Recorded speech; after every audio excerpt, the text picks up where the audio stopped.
Hello, I'm Congressman Jim McGovern of Massachusetts, and I sincerely regret that I cannot join you in person for Coptic Solidarity's annual conference. This year's conference addresses the important issue of theocratic backsliding in Egypt. As a practicing Catholic myself, I am deeply aware of the important role that faith plays in our lives. My faith provides my moral compass, and it's one of the reasons that I believe so strongly in universal human rights. I'm privileged to live in a country where historically we have understood that the right to freedom of thought, conscience, and religion only exists for one of us if it exists for all of us. It is because the founders understood this basic truth that the very First Amendment to our Constitution prohibits the government from establishing an official religion.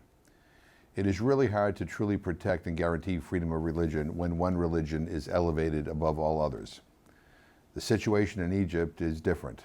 Article 2 of the Egyptian Constitution establishes Islam as the state religion.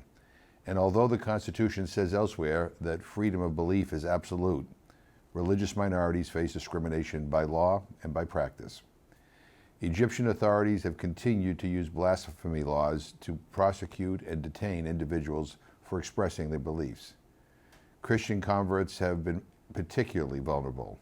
Saeed Abdul Razik, for example, faced charges of contempt of Islam and membership in a banned organization.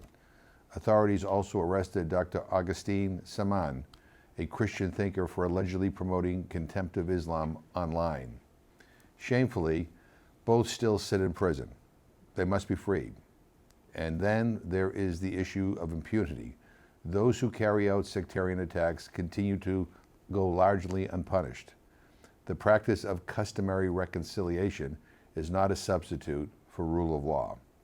My point is this: anytime discrimination based on religion is incorporated into a country's laws, policies, and institutions, we have a real problem. We've seen the consequences of institutionalized discrimination for people's lives all around the world: the Uyghurs and Tibetans in China, the Rohingya in Burma, the Ahmadis in Pakistan. The list is long.